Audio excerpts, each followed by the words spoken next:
Halo Prof, kami dari grup 1 ingin mempresentasikan tugas kelompok kami yang berjudul Understanding Customer Transaction Behavior in Banking and Fintech Through Descriptive Analytics Using Grid DM Framework. Perkenalkan dengan saya Valen dan saya. Baik. Perkenalkan saya Willy Ramantika. Oke, selanjutnya kita mulai untuk introduction-nya dulu. Jadi, perusahaan perbankan dan fintech menghadapi 4 tantangan untuk memahami perilaku transaksi pelanggan, yaitu dengan kurangnya insight pemahaman pada data transaksi pelanggan, lalu segmentasi konsumen yang kurang akurat, penawaran produk yang tidak teroptimasi tanpa adanya segmentasi perilaku transaksional, dan dampak digital transformasi di mana customer menggunakan channel-channel yang berbeda-beda. Next. Lalu untuk business value yang ditambahkan ketika kita melakukan analisis ini adalah yang pertama, memperbaiki segmentasi konsumen berdasarkan perilaku transaksinya. Lalu kedua, mengoptimasi strategi penggunaan channel. Lalu yang ketiga adalah meningkatkan retensi dari konsumen tersebut. Lalu yang terakhir adalah pembuatan keputusan berdasarkan data dengan real-time analysis. Next,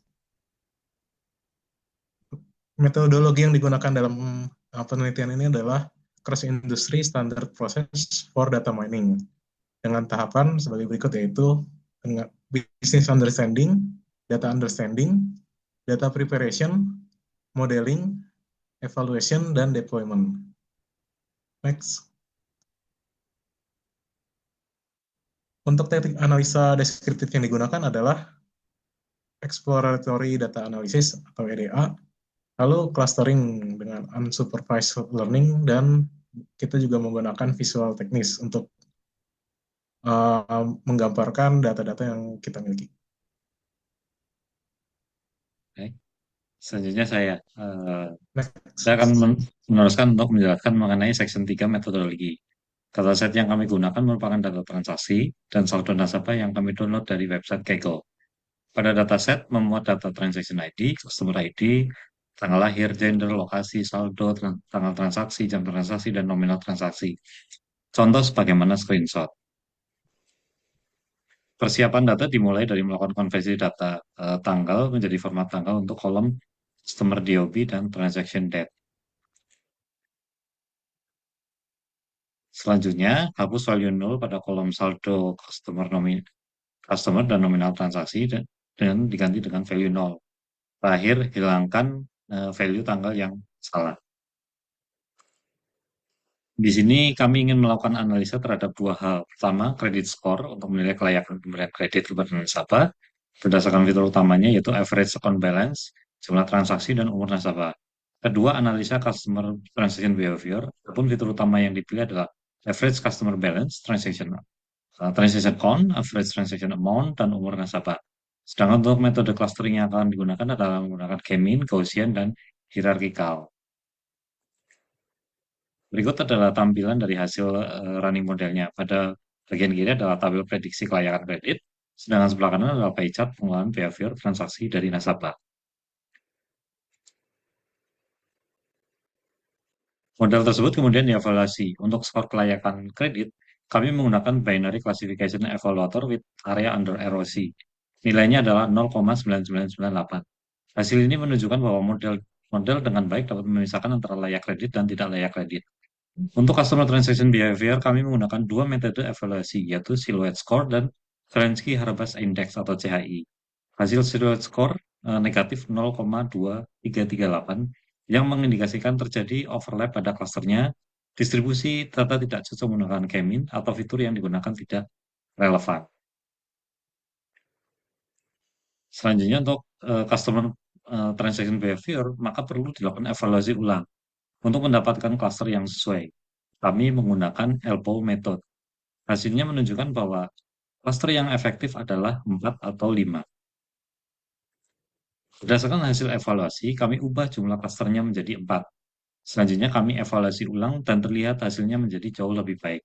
Sulit skor menjadi 0,1507, yang artinya menunjukkan pemisahan klaster yang sudah lebih baik. Sebagian besar data cocok dengan klasternya. CHI 361.258 menunjukkan bahwa klaster yang terbentuk cukup kompak secara internal dan terpisah dengan baik dari klaster lainnya. Sedangkan untuk deployment-nya, kita dapat menyimpan hasil clusteringnya dalam bentuk file CSV untuk data analisis. Dapat juga dengan membangun REST API untuk akses data clustering secara real-time atau menggunakan mekanisme terjadwal scheduler seperti Airflow atau cron job. Selain menggunakan modeling, kami juga melakukan grouping data sederhana untuk analisa bisnis lainnya. Pertama, berikut ada pengelompokan data total transaksi terbesar berdasarkan kota. Berikutnya, pengelompokan nasabah dengan transaksi yang tertinggi berdasarkan kota. Berikutnya lagi, ini adalah chart rata-rata nominal transaksi yang dikelompokkan berdasarkan gender. Oke, selanjutnya dijelaskan oleh Mas Valen. Silakan Mas Valen. Baik, selanjutnya terdapat juga grafik terkait total nominal transaksi berdasarkan umur dan jenis kelamin, sehingga kita dapat mengetahui pada umur berapa uh, pada kedua jenis kelamin tersebut memiliki nominal transaksi yang paling tinggi. Lalu next. Selanjutnya juga dibuat grafik total saldo berdasarkan umur, sehingga kita dapat mengetahui saldo yang dimiliki untuk setiap golongan umur pada masing-masing gender. Lalu next, Mas.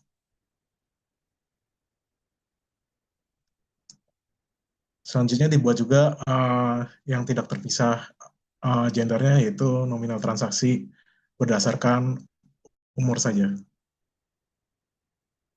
Next.